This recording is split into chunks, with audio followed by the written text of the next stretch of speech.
대천덕 신부님의 생애를 다룬 개척자의 길인데요. 아주 일부분만 제가 발췌했다고 보시면 되고, 희년함께 관점에서 대신부님의 생애가 어떻게 희년의 가치가 이렇게 집중적으로 외쳐졌는지 그 관점으로 좀 정리를 해봤습니다.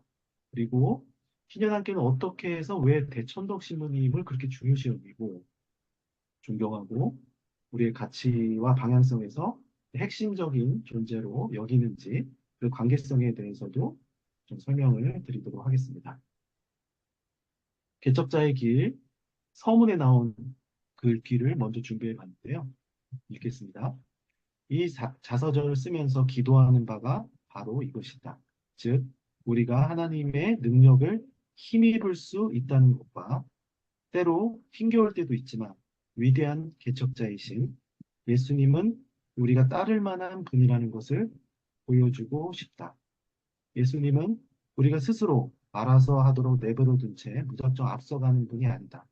그는 거듭거듭 되돌아와서 우리가 매일의 여정을 마칠 수 있도록 도와주는 분이시다. 이게 자기소개 하시면서 대천덕 신부님에 대해서는 저보다도 더 경험도 많고 지식도 많고 이런 분들이 많은 것 같아요. 여러 가지 나눔 중에 대천동 신부님의 특징 중에 하나가 하나님과의 되게 깊은 친밀감이 있습니다. 그리고 성령을 강조하는데 그것이 되게 개인주의적으로 가지 않고 사회 정의와 공평과 정의, 가난한 자들, 소외된 자를 돕는 대로 나아가거든요. 이게 어떻게 가능했었을까를 좀 우리가 질문을 가지면서 생애를 좀 탐구하면 여러 가지가 좀 보일 것 같습니다. 제가 빨간색으로 표시를 했는데요. 우리가 하나님의 능력을 힘입을 수 있다는 것, 이것에 대한 믿음이 되게 크셨던 것 같아요. 그것이 성령에 대한 강조, 성령 세례에 대한 강조하고 연결되는 그런 고백이신 것 같습니다. 네, 대천덕 신부님은 사실 온전한 복음이라고 해서 대천덕 신부님의 제자들이 되게 많죠. 그래서 성령에 대한 강조를 다른 분도 있고 성교에 대해서 또 공동체에 대해서 저희처럼 토지 공개념과 희년에 대해서 이렇게 여러 분파들이 있을 정도입니다. 그런데 대신부님은 하나님의 말씀, 온전한 복음을 강조했어요. 이 모든 것이 이제 어떤 거 하나만 강조하면 안 된다는 거죠. 그러면 저희가 보는 관점에서는 대천덕 신부님의 온전한 복음의 핵심 메시지는 역시 희년이지 않을까. 희년학교는 이렇게 해석을 하는 겁니다. 그 희년을 자발적 희년과 제도적 희년으로 구분을 지어서 이해를 할 수가 있다. 대신 내 생애를 보면 공동체적 실천과 그다음에 선지자적 외침이 대신부님 안에서는 다 한꺼번에 총체적으로 나타난다. 그것을 신인함께는 어떻게 계승할 수 있을까 이런 고민들이 있는 건데요. 하나씩 짚어보겠습니다. 신년함께는요, 1984년 한국 헨리 조지 협회가 전신입니다. 1984년 헨리 조지의 사상을 구체적으로 실현하기 위한 기독교인들의 모임이었습니다. 특별히 그 그리스도인들은 대부분 대천덕 신부님의 영향을 받은 그리스도인들이었죠. 그게 1996년에 성경적 토지 정의를 위한 모임 성토모로 이름이 개칭이 됐고 2010년에 희년함께로 이름이 바뀌었습니다. 그래서 전 세계에 헨리 조지 협회들이 있습니다. 뭐 호주에도 있고 영국에도 있고 미국에도 있고 6월 최근 6월에 프랑스에서 헨리 조지 협회 그 헨리 조지 국제 모임이 있었다 그래요. 근데 독특하게 한국의 조지스트 모임은 기독교입니다. 이거는 순전히 대천덕 신부님의 영향입니다. 그 외국의 조지스트 운동가들은 다 합리주의자들이지 이성주의자들이지 신앙인들은 아니에요. 저희들이 되게 독특한 거죠. 대천덕 신부님의 영향으로 그렇다고 볼 수 있을 것 같습니다. 이제 다음 주부터는 토지와 경제 정의도 볼 텐데요. 대천덕 신부님은 토지에 대한 강조를 온전한 복음이라고 말씀하시면서 여러 가지를 말씀하셨지만 핵심적으로 토지를 너무나 강조했어요. 어느 정도로 강조했냐면 가족 식사할 때마다 토지 얘기를 하시는 거예요. 우리 회원들 가운데 열성 회원들은 이제 우리끼리 농담으로 토지 깔때기라 그럽니다. 대처덕 신부님의 영향을 받아서 어느 얘기든지 토지로 끝나요. 배 신부님이 그러셨대요. 그래서 벤토레이 신부님이나 버니 그 따님이나 자식들이 너무 힘들었대요. 아빠, 제발 오늘은 하지 않으면 안 돼.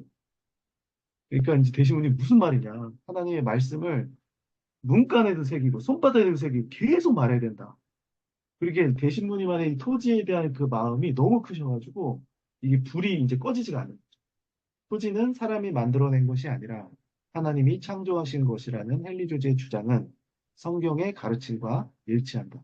누구라도 임으로 쓸 수 있는 자신만의 공간이 전혀 없다면 그는 갈취로 당한 것이고 토지를 매매하는 사람들은 작물 거래를 하고 있는 셈이다. 다 도둑놈들이라는 거죠. 토지와 경제정의 이제 다음 주에 하니까 이건 자세히 하지는 않겠습니다.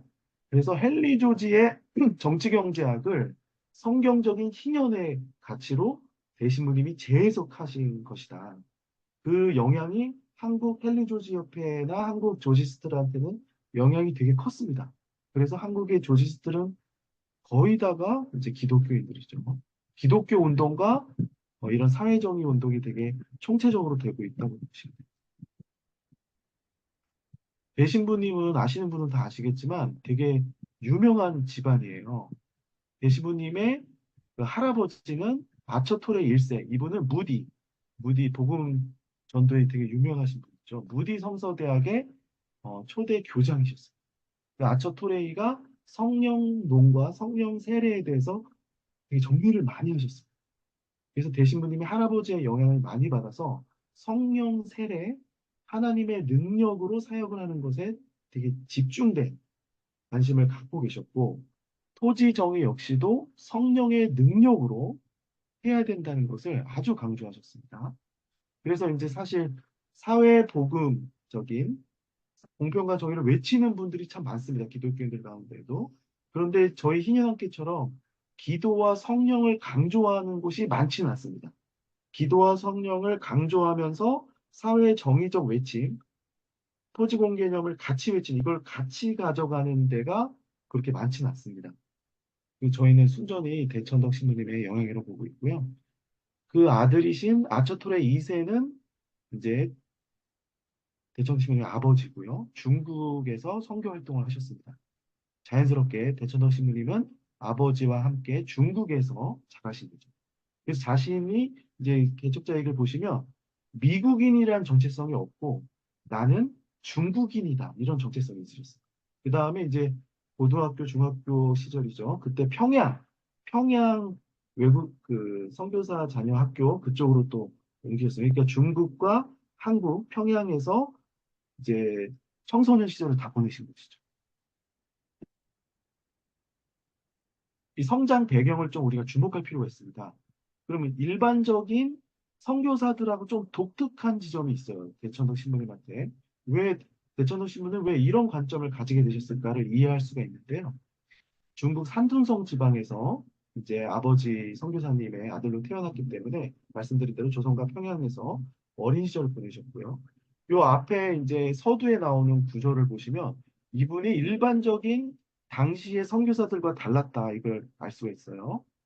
자신의 목적에 따라 부르심을 입은 자들에게 모든 것이 합력하여 선을 이루게 하시는 하나님께서는 백인 제국주의자들에게 억압받는 심정으로 지냈던 그 40년을 사용하셨다. 나는 그 감정 때문에 가난하고 억압받는 자들과 나 자신을 동일시할 수 있었다. 그리고 그 감정 때문에 가난한 자의 외침을 담은 책들을 읽을 수 있었고 다음의 성경의 외침에 귀에 기울일 수 있었다. 여호와께서 의로운 일을 행하시며 압박당하는 모든 자를 위하여 판단하시도다. 시편 말씀이죠. 자, 이 구절이 참 독특하다고 저는 여겨졌어요. 이게 왜 독특하냐면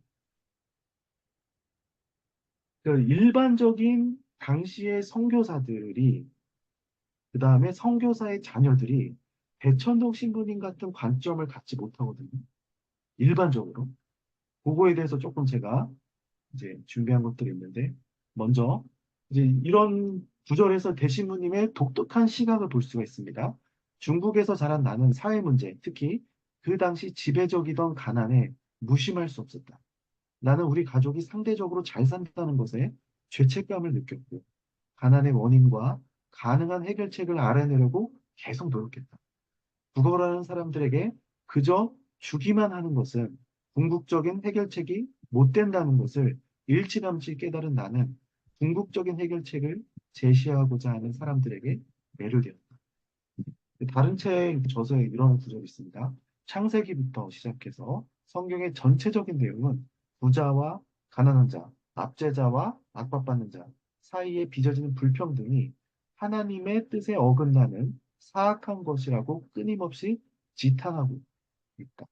이런 관점들이 계속 된다는 거죠. 그러니까 헨리 조지를 책을 보고 이게 맞아. 이렇게 접한 것이라고 보기에는 조금 단편적인 것이고 헨리 조지의 문제의식에 이르기까지 대신부님의 영혼과 감정과 문제의식이 되게 고조되고 있었다. 가난한 자들의 문제를 해결하는 것이 성경의 핵심 내용이고 자신의 사로잡는 문제가 된 것이죠. 그래서 이제 요 구절 다음에 보면 레닌, 마르크스, 막시주의자의 방문론까지 다 섭렵을 해요. 이제 후에 이제 보시면 그 구절을 가지고 대신부님 빨갱이다, 좌파의 숙주라고 오늘날의 극우 기독교인들 가운데 공격하는 분들도 있을 정도인데 저는 이제 그렇게 볼 것이 아니라 가난의 문제를 해결하기 위해서 대신부님은 성경뿐만 아니라 모든 방법을 다 찾은 거예요. 요게 아주 독특하다고 저는 보여집니다. 그 다음에 이제 대신부님이 일반적인 선교사, 신학자, 그 다음에 목회자 그렇게만 가지 않았고 노동 현장을 다녀요. 그러면서 이제 가난한 사람들이 어떻게 사는지를 탐구합니다. 그러면서 이제 왜 목사들이 저런 인식을 하지? 이런 관찰을 하게 되는데요. 나는 그 목사님의 무관심에 의해하지 않을 수 없었다. 월급과 교회 운영비를 대주는 부자들의 분노를 무릅쓰면서까지 그렇게 많은 사람들을 잔인하고 희망 없는 가난에 버려두는 체제에 의문을 던지는 목회자는 불행히도 그 당시에는 없었다. 자, 그 당시뿐만 아니라 오늘날도 마찬가지인 것 같은데요. 신학자와 목회자 가운데 가난의 문제에 가슴 막 끓고 이거를 해결하지 못해서 밤잠을 설치고 가난한 사람들의 처지에 자신을 동일시 여기는 목회자가 많지 않죠. 대신에 독특하게 이런 관점을 가졌다는 거죠. 그러니까 이런 시각의 성경을 보는 겁니다. 그리스도의 자리가 마국간에 있었다면 우리의 자리도 가난하고 고통당하며 거절당한 사람들 가운데 있어야 합니다. 대신무님은 노동자들이 너무나 존엄한 존재들이고 그들에게 마땅한 권리가 있어야 된다는 생각이 깔려 있으니까 노동을 현장에 가는 것이 되게 숭고한 자리라는 의식이 있었던 거예요. 그래서 이제 그 개척자의 길에 보면 그 노동 현장에 정말 성령님을 의지해서 간절히 기도하면서 가요. 하나님과 친밀하게. 아, 이거는 천하고 이런 일이 아니고 정말 이 가난한 자들과 함께 할 수 있는 거니까 대신에 의식 가운데는 이게 되게 아주 고귀한 일인 거예요.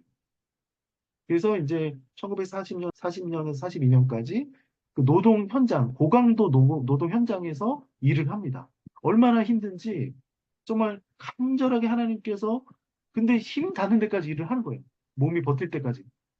너무 한계치까지 가니까 갑자기 회사에서 귀가를 하라 그래. 일 끝났다고. 이런 고백들이 나오는데요. 이거는 독특한 대신부님의 어떤 하나님과 친밀한 고백들인데요. 가난하다는 것이 어떤 것인지에 대해 또 아무리 정직하게 열심히 일해도 사회의 구조악 때문에 가난을 벗어날 수 없는 사람들의 절망에 대해서도 더 날카롭게 인식하게 되었다. 나는 교회가 그리스도를 영화롭게 하고 그의 의와 나라를 구하는 일에서 얼마나 멀리 떨어져 있는지 알았지만 그 문제를 해결할 방법은 알 수 없었다. 헨리 조지나 대천덕 신부님이나 독특한 지점이 있습니다. 그 지점은 뭐냐면 가난을 명제나 개념이나 또는 대상화로 접하지 않고 실제 가난의 현장에 들어가요. 가난한 노동자의 삶 속에서 같이 노동을 해요. 그 다음에 이제 제가 인용은 안 했지만, 헨리 조지도 그렇고, 대천덕 신부님도 그렇고, 이제 원양 어선도 타죠. 그러니까 되게 고도의 그 어려운 노동들을 다 하면서 실제 가난한 사람들이 어떤 심정을 갖고 있고, 이 가난의 문제를 어떻게, 이 절망적인 것들을 어떻게 해결할지에 대한 더 처절한 마음들을 가질 수 있었던 것이죠.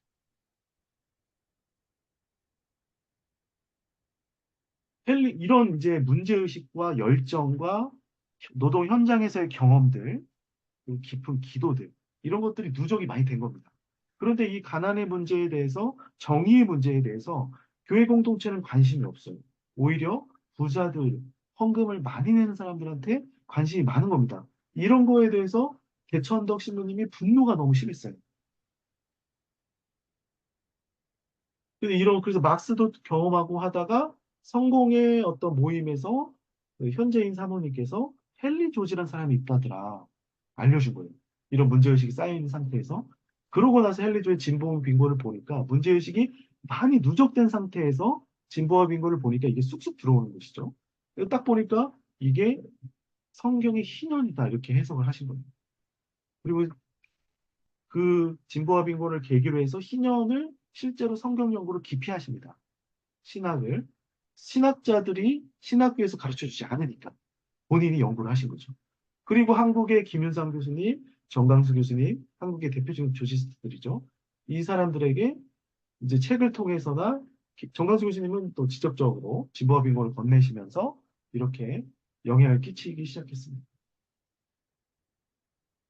제가 챕터 하나가 날아갔는데 그거 하나만 설명드리고 가겠습니다.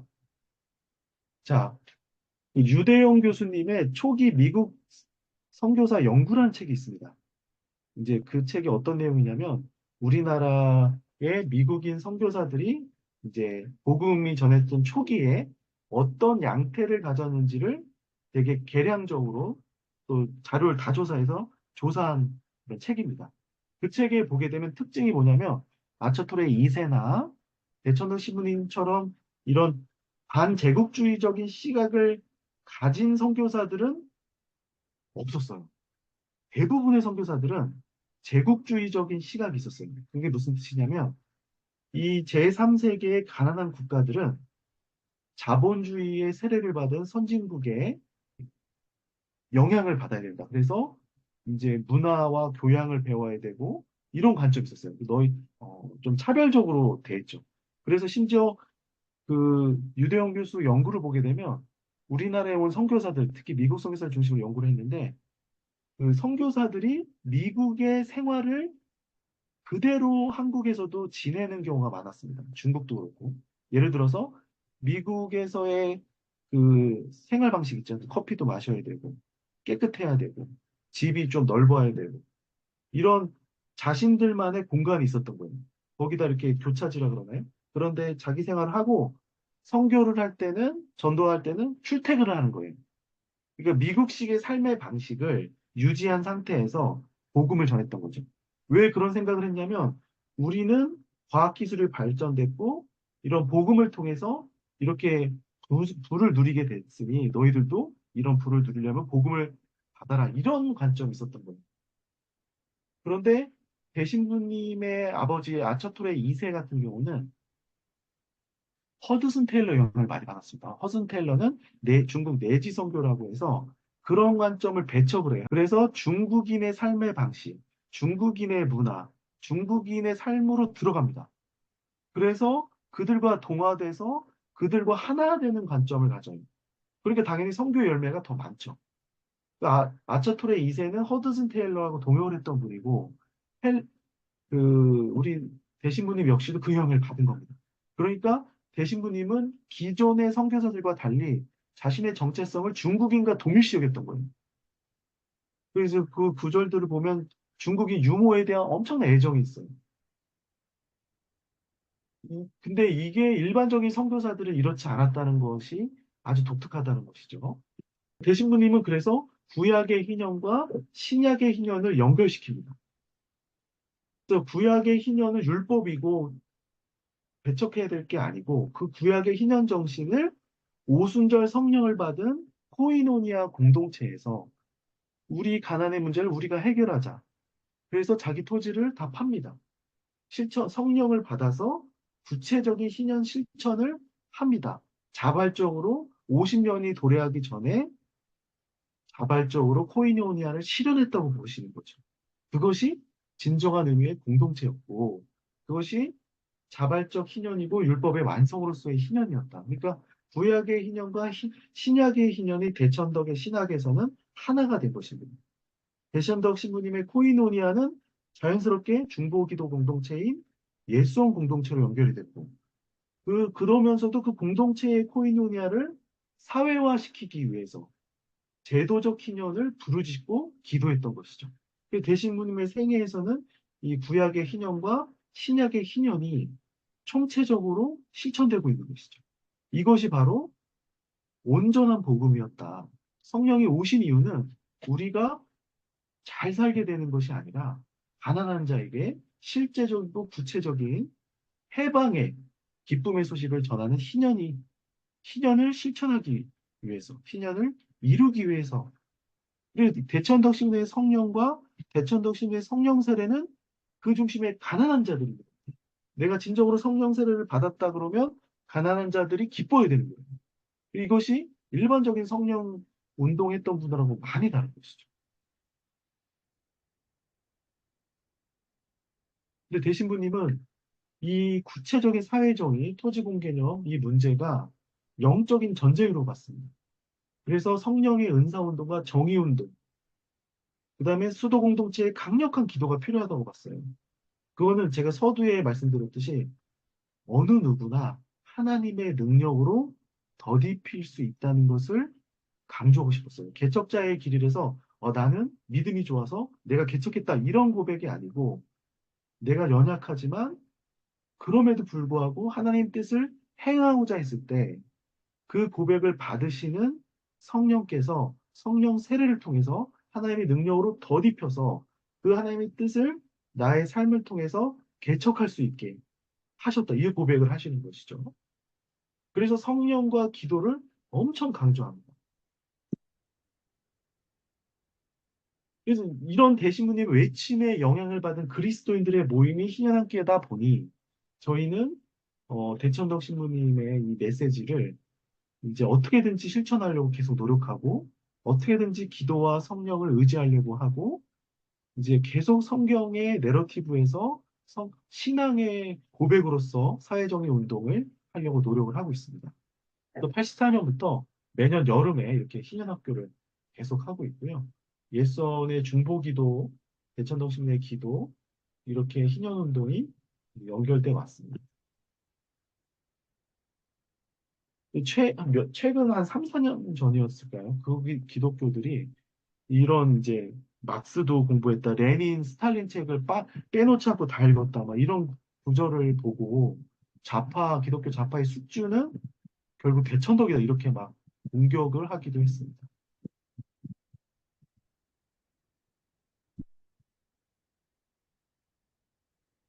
그런데 이제 이거는 아주 그냥 배신부님의 특징 근데 이런 공격에 전혀 영향을 받지 않으세요. 예를 들면 저희가 3, 4년 전인가요? 내수동 교회에서 되게 보수적인 교회입니다. 거기서 희년 은행 프로젝트를 했었는데 너무 좋다. 그런데 우리 홈페이지에 어떤 장로님이 들어오셔서 토지 공개념이 있으니까 왠지 이거 좌파다. 그런데 대천덕 신부님은 또 신뢰하시고 있고 이런 아주 독특한 지점들 봤는데 대신부님이 미국인이시고 되게 보수적인 모습이 많거든요. 성경과 말씀을 강조하고 성령을 강조하고 그러다 보니까 이런 공격에도 사실은 보수적 그리스도인들도 대신부님이라고 하면 이제 고개를 숙이는 그런 모습도 보이긴 합니다. 저희 신현학계는 왜 대천덕 신부님의 생애와 사상을 주목하고자 하냐면 그 정신을 지켜내는 것 플러스 어떻게 이 시대적인 상황 변모에 맞게 창조적으로 계승할 수 있을까? 대신부님 안에 여러 가지 전통이 잘 담겨 있는데 이것을 오늘날에 어떻게 잘 계승하고 추구할 수 있을까? 그러면서도 계속되고 반복되는 여러 가지 문제들 앞에서 창조적인 어떤 도전을 할 수 있을까? 이런 고민들이 저희한테 있습니다. 그래서 이런 세미나를 여러분들 같이 준비했습니다. 되신 분님이 심장이 약하셨습니다. 그래서 마지막 심장병으로 인해서 쓰러지셨는데 그 침상에 마지막 병상에 누워 계시는데 그 되신 분이 옆에 계시는 분들이 한국교회에 한마디만 좀 해달라고 요청을 했다고 합니다. 근데 잘 일어나지도 못하 보니 갑자기 벌떡 일어나서 토지는 하나님의 것이다를 외쳤다고 그래요. 이제 거의 의식 잃기 전이었기 때문에 많은 분들이 그걸 유언의 말씀으로 이제 인식을 하시더라고요.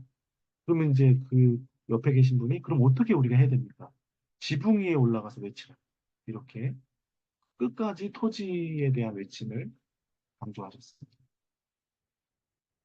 우리 어제 두 분이 이제 갔다 오셔서 찍은 아주 따뜻따뜻한 사진인데요.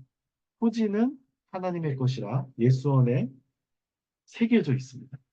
이 말씀을 이 말씀이 얼마나 중요하고 얼마나 가난한 자들한테 외쳐져야 되는 해방의 소식인지를 계시부님이 강조하신 것이죠.